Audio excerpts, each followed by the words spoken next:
અમેરિકામાં રહેતી એક ઇન્ડિયન ફેમિલીના 17 વર્ષના છોકરાએ આચરેલા હત્યાકાંડમાં તેની સગી માતા અને ભાઈનું મોત થઈ ગયું છે. મૃતક મહિલાની ઉંમર 45 વર્ષ હતી જ્યારે તેમનો નાનો દીકરો 14 વર્ષનો હતો. મેસેચ્યુસેટ્સમાં મંગળવારના રોજ બનેલી આ ઘટનામાં બીજા દિવસે સવારે આરોપીની ધરપકડ કરી લેવામાં આવી હતી. તે મંગળવારે જ હત્યાકાંડને અંજામ આપ્યા બાદ પોતાની માતાની કાર લઈને નાસી છૂટ્યો હતો. આ ફેમિલી બોસ્ટનથી 30 માઇલ દૂર આવેલા એક્ટનમાં રહેતી હતી.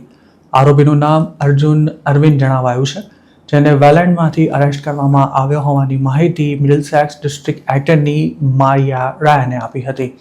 અર્જુન અરવિંદ કોઈ માનસિક બીમારીથી પીડાતો હતો કે કેમ તેમજ તેની કોઈ ટ્રીટમેન્ટ ચાલી રહી હતી કે નહીં તેની હાલ કોઈ સ્પષ્ટ વિગતો નથી મળી શકી. મંગળવારે રાત્રે અર્જુનના પિતાએ પોલીસને ફોન કરી પોતાના ઘરે વેલફેર ચેક કરવા માટે વિનંતી કરી હતી. તેમનું કહેવું હતું કે તેમના દીકરાના ટ્યુટર ઘણા સમયથી ડોરબેલ વગાડી રહ્યા છે, પરંતુ અંદરથી કોઈ રિસ્પોન્સ નથી આપી રહ્યું. તેમની રિક્વેસ્ટ પર પોલીસની ટીમ સાંજે 6:40 તેમના ઘરે પહોંચી હતી, જ્યાં 911 પર કોલ કરનારની પત્ની અને 14 વર્ષના દીકરાના મૃતદેહ મળી આવ્યા હતા. ડિસ્ટ્રિક્ટ એટર્નીના જણાવ્યા અનુસાર આરોપીના નાના ભાઈ સિદ્ધાર્થ અરવિંદની બોડી ફર્સ્ટ ફ્લોર પરથી મળી હતી, જ્યારે તેની માતા સુધા વેંકટેશનો મૃતદેહ ઘરના બેસમેન્ટમાંથી મળી આવ્યો હતો. જોકે તે વખતે અર્જુન ઘરમાંથી ગાયબ હતો, તેમજ તેની માતાની 2014 ગ્રીન હોન્ડા અકોર્ડ પણ ગરાજમાં નહોતી, જેથી આરોપી ગાડી લઈને નાસી છૂટ્યો હોવાના અનુમાનના આધારે પોલીસે તાબડતોબ તેની શોધખોળ શરૂ કરી હતી અને તેને છેક બીજા દિવસે સવારે ટ્રેસ કરી શકાયો હતો. અત્યાર સુધીની તપાસમાં એવું પણ સામે આવ્યું છે કે માતા અને ભાઈની હત્યા કરતા પહેલા આરોપી અર્જુને ઇન્ટરનેટ પર તેના માટે સર્ચ કર્યું હતું અને એઆઈ ચેટ પ્લેટફોર્મને પણ કેટલાક સવાલો પૂછ્યા હતા.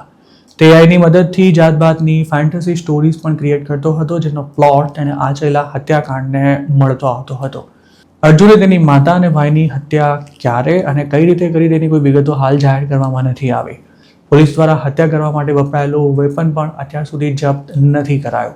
મતલબ કે તેમને ગોળી મારવામાં આવી હતી, કોઈ ધારદાર હથિયારથી તેમના પર અટેક કરાયો હતો કે પછી બીજી કોઈ રીતે તેમને મોતને ઘાટ ઉતારાયા, તે અંગે ડિસ્ટ્રિક્ટ એટર્નીએ હાલ કંઈ પણ કહેવાનો ઇનકાર કરી દીધો છે.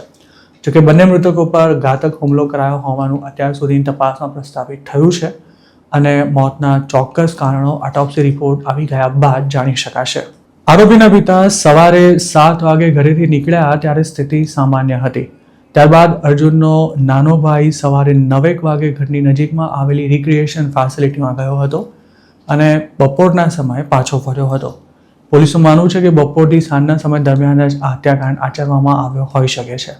અર્જુન પર મર્ડર, અસોલ્ટ, બેટરી અને ગાડીની ચોરી કરવા સહિતના ચાર્જીસ લગાવવામાં આવ્યા છે. આરોપીની ઉંમર 18 વર્ષથી ઓછી હોવાથી બુધવારે તેને જુવેનાઇલ કોર્ટમાં રજૂ કરવામાં આવ્યો હતો. જોકે જુવેનાઇલ કોર્ટ પાસે મર્ડર જેવા સિરિયસ ચાર્જીસની ટ્રાયલ ચલાવવાની સત્તા ન હોવાથી અર્જુનને ગુરુવારના રોજ ડિસ્ટ્રિક્ટ કોર્ટમાં રજૂ કરાશે. ડિસ્ટ્રિક્ટ એટર્ની ઓફિસે આરોપીનો ફોટો જાહેર કરી દીધો હોવાથી તે અવયસ્ક હોવા છતાં પણ તેને પુખ્ત વયનો ગણી તેની સામે ટ્રાયલ ચલાવાશે, કારણ કે તેણે આચરેલો ગુનો ખૂબ જ જઘન્ય છે.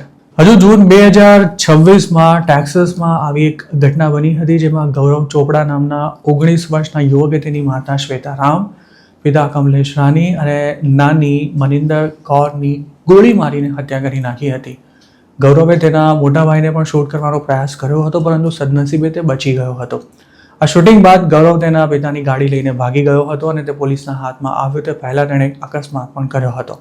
તેવી જ રીતે જુલાઈ 2026માં ફ્લોરિડામાં પાર્થ પટેલ નામના એક ગુજરાતીએ તેના 55 વર્ષીય પિતા હિતેશ પટેલ સાથે બોલાચાલી થતાં તેમને શૂટ કરી દીધા હતા અને પોતે પણ જીવન ટૂંકાવી લીધું હતું. શિકાગોમાં પણ ઓગસ્ટ 8ના રોજ અંકુર પટેલ નામના એક ગુજરાતી યુવકે પ્રેમી સાથે ભાગી ગયેલી તેની પત્નીને ઘરે બોલાવી તેની સાથે ઝઘડો કર્યા બાદ તેને ગળામાં ચાકુ મારીને પતાવી દીધી હતી.